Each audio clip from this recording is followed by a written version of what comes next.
কাছাৰৰ বৰখলা জাতিংগা মুখত ডাম্পাৰৰ খুন্দাত ঘটনাস্থলীত মৃত্যু কাটিগড়া তাৰিণীপুৰৰ ছালমান হুছেইন নামৰ এজন বাইক আৰোহী।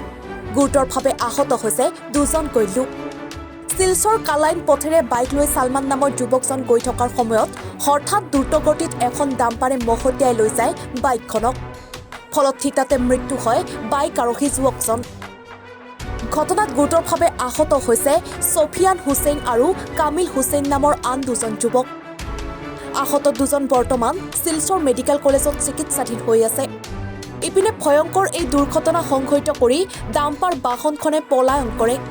ঘটনাস্থলীত আৰক্ষী উপস্থিত হৈ মৃতদেহ উদ্ধাৰ কৰি মৰণোত্তৰ পৰীক্ষাৰ বাবে প্ৰেৰণ কৰি ঘাতক ডাম্পাৰৰ সন্ধানত অভিযান আৰম্ভ কৰিছে। ঘটনা এখানে আজকে আমরা জানি শিলচর কালাইন রোড দীর্ঘ কয়েক বছর থেকে শিলচর কালাইন রোড জায়গায় জায়গায় দুর্ঘটনা, রাস্তা সড়ক দুর্ঘটনা জায়গা মানুষ মারা যায়। আজকেও শুনছি, আমরা শুনাম মাত্র এখানে আইয়া হাজির হয়েছি। এরপরেও যে অ্যাক্সিডেন্ট বা যারা আহত হয়েছে, একজন নিহত হয়েছে খবর শোনা মতে, আর 2-3 আহত হয়েছে।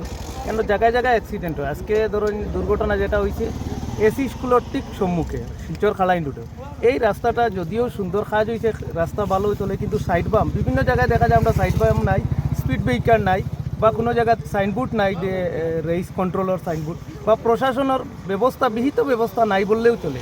বারবার দুর্ঘটনা হয়। আপনারা সাংবাদিক বন্ধুরা যারা আপনারা জানেন কেন বারবার ঘটনা হয়, বিশেষ করে রানীঘাট এলাকা এতদিন চলো রানীঘাট থেকে বালিঘাটের ভিতরে কয়েকটা দুর্ঘটনা হয়েছে। এই 4-5 বছরের ভিতরে অত্যন্ত পক্ষে 10 জন মানুষ মারা গেছে।